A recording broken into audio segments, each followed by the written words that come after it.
सर्वांना सस्ने जय जिजाऊ जय हरी. मी हबप ज्योतिताई राजे जाधव, राहणार शिंदखेड राजा. मागच्या काही दिवसांपासून आपण बघितलं असेल तर महाराष्ट्रामध्ये वाढत चाललेली बुवाबाजी, बुवा बाबा, त्याला बळी पडणाऱ्या महिला, ह्या सगळ्या ज्या गोष्टी आहेत त्या प्रचंड वाढत चाललेल्या आहेत आणि नवीन नवीन केसेस रोज आपल्याला बघायला मिळतात. अशातच पुणे जिल्ह्यातला एक नवीन बाबा उदयाला आलेला आहे. तो पप्पा आहे भक्तांचा. उमेश पप्पा नावाचा जो बाबा आहे तो प्रचंड व्हायरल होत आहे. ज्याच्या अंगावर किलो 2 किलो सोनं असेल असा तो बाबा आहे. त्याच्या रील्स व्हायरल होत आहेत, व्हिडिओ व्हायरल होत आहेत. तो महिलांना काहीतरी खायला देतो, डोक्यावर हात ठेवतो, स्पर्श करतो, मांडीवर बसवतो, मग त्या महिला लगेच कुणाच्या अंगात येतं, कुणाला काहीतरी साक्षात्कार होतो, कुणाची काहीतरी बिमारी, आजार बरा होतो. हे अशा पद्धतीचे व्हिडिओ आता व्हायरल होत आहेत. अशातच एका महिलेचा सुद्धा व्हिडिओ प्रचंड व्हायरल होतोय 2-3 दिवसांपासून, की त्या गुरुपौर्णिमा जी आत्ता मागची झाली त्यावेळी तिने ते पाय धुतलेले आहेत आणि गुरुचे पाय धुतल्यानंतर ते पाणी पूर्ण, ते अशी मोठी चांगली परात आहे, ते ताट जे असतं, आणि त्याने ती बाई ते पाणी पूर्ण पिते असा व्हिडिओ आहे. आणि तो व्हिडिओ त्या महिलेने सोशल मीडियाला, इन्स्टावर तो व्हिडिओ व्हायरल केला. आणि व्हायरल केल्यानंतर तो इतक्या मोठ्या प्रमाणामध्ये व्हायरल झाला आणि त्यावर मग वेगवेगळ्या कमेंट्स, विचित्र अशा घाणेरड्या कमेंट्स येत राहिल्या. कारण आपण पाहतो खरात बाबा हे प्रकरण अजून नवच असताना त्याच्यावर प्रचंड, म्हणजे इतकं मोठं काही राजकारण झालं, इतकं मोठं काही म्हणजे ज्याला काय म्हणतो आपण, प्रचंड मोठ्या प्रमाणात चर्चा झाल्या, प्रचंड मोठ्या प्रमाणात वादंग झालं. असं असतानाच नवीन एखादा बाबा बाजारात येतो आणि त्याचे पाय धुवून महिला पितात. आणि बरं पिलं तर पिलं, ते त्याचा व्हिडिओही केला, तो परत व्हायरल केला, स्वतःच पोस्ट केला. हे असे कुठाने करायचेच नाही ना, पण त्या महिलेनं ते सगळं केलं. आणि आता जेव्हा तो व्हिडिओ मोठ्या प्रमाणात लोक एकमेकांना पाठवत आहेत, शेअर करत आहेत, त्याखाली घाणेरड्या कमेंट्स लिहिलेल्या आहेत. तर अशा पद्धतीने आता मात्र त्या महिलेने पुन्हा एक व्हिडिओ पोस्ट केला आहे, की बाबाने मला सांगितलंच नव्हतं की तुम्ही माझे पाय धुवा किंवा ते पाणी प्या, मीच ते केलं. आणि तुम्ही जे लोक आता त्या महिलेवर टीका करतायत, कमेंट्स करतायत, त्यांना उद्देशून तो व्हिडिओ आहे की तुम्हाला गुरु शिष्य परंपरा माहीतच नाही. तर बंधू भगिनींनो, महाराष्ट्रामध्ये गुरु शिष्य परंपरा ही काही नवीन नाही. फार पुरातन असा वारसा गुरु शिष्य परंपरेचा आपल्याला लाभलेला आहे. गुरुचा सन्मान करणं, गुरुनं सांगितलेलं ऐकणं, गुरुच्या उपदेशाचं पालन करणं, ह्या सगळ्या गोष्टी त्यामध्ये येतात. गुरुच्या पाया पडणं, गुरुचे पाय धुणं इथपर्यंत ठीक आहे. पण आपण जर गुरु शिष्य परंपरेचा इतिहास पाहिला तर कुठल्याच गुरु शिष्य परंपरेत गुरुचे पाय धुतल्यानंतर ते पाणी जे आहे ते तुम्ही पिलं पाहिजे असं सांगितलेलं नाही. किंवा कोणताही गुरु पहा तुम्ही, कुठल्याच गुरुनी स्वतःच्या शिष्याने ते पाय धुतलेलं पाणी प्यावं अशी अपेक्षा सुद्धा केलेली नाही.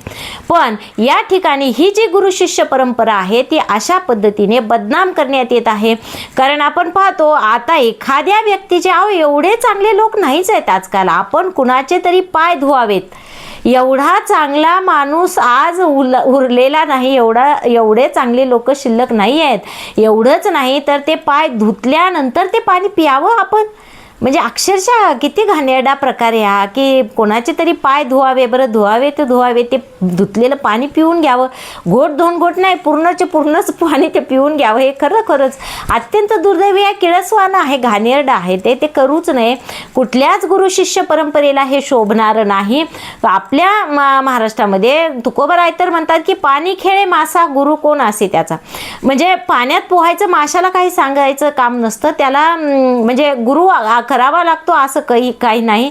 किंवा संत गाडगे महाराज म्हणतात की मला कुणी शिष्य नाही, मी कोणाचा गुरु नाही. म्हणजे मला कुणी गुरुही नाही किंवा मी कोणाचा शिष्य नाही. हे सगळं आपल्या महान थोर संतांनी सांगितलेलंच आहे. हे सगळं जे आहे तो खरा महाराष्ट्राचा वारसा आहे. ह्या सगळ्या ज्या गोष्टी आहेत त्या आपल्याला आपल्या साधू संतांनी, आपल्या महात्म्यांनी सांगूनच ठेवलेल्या आहेत, थोर पुरुषांनी.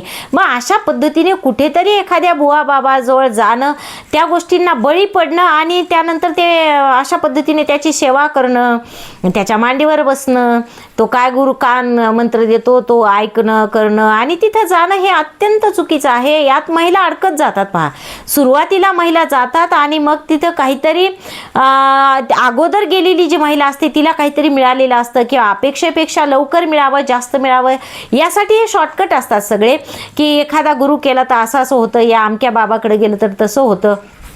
आपण पाहतो अतिशय सुशिक्षित चांगल्या घरातल्या महिला खरात बाबाकडं कशा पद्धतीने जात होत्या आणि कशासाठी जात होत्या, कशा त्या बळी पडत गेल्या, ह्या सगळ्या गोष्टी आपण आत्ताच पाहिल्यात. महाराष्ट्राला हे सगळं नव्याने सांगायची गरज नाही. पण असं असताना सुद्धा पुन्हा एकदा महिला जर अशा नवीन नवीन बाबांकडे जात असतील आणि अशा पद्धतीने त्याला बळी पडत असतील तर खरोखरच हा खूप चिंतेचा विषय आहे. तसं अनिसने सुद्धा यावर कारवाई करायचं ठरवलेलं आहे, कारण मी पाहिल्या काही बातम्या, तर त्यामध्ये त्यांनी सांगितलंय की याच्यावर कारवाई होईल. कारण आपण पाहतो की ज्या पद्धतीने त्यांनी अंगावर घातलेलं ते सोनं आहे, त्याच्या हातामधल्या 10-10 अंगठ्या आहेत, गळ्यामध्ये चांगले दोरखंडासारखे लॉकेट वगैरे आहेत, तर हे चुकीचंच आहे सगळं. एवढा पैसा, एवढं सोनं या लोकांकडे येतो कुठून, हाही महत्त्वाचा विषय आहे.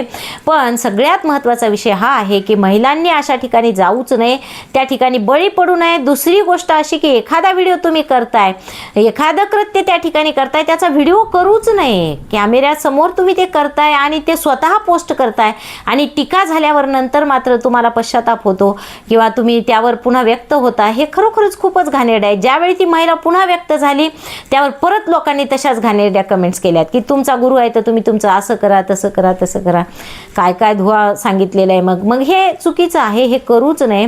कारण ज्या पद्धतीनं महिला अशा पद्धतीने शॉर्टकट शोधतात, कोण्यातरी बुवा बाबाकडे जातात आणि तिथे कमी वेळेत जास्तीत जास्त लाभ मिळावा, काहीतरी मिळावं याच्या अपेक्षा करतात आणि फसत जातात.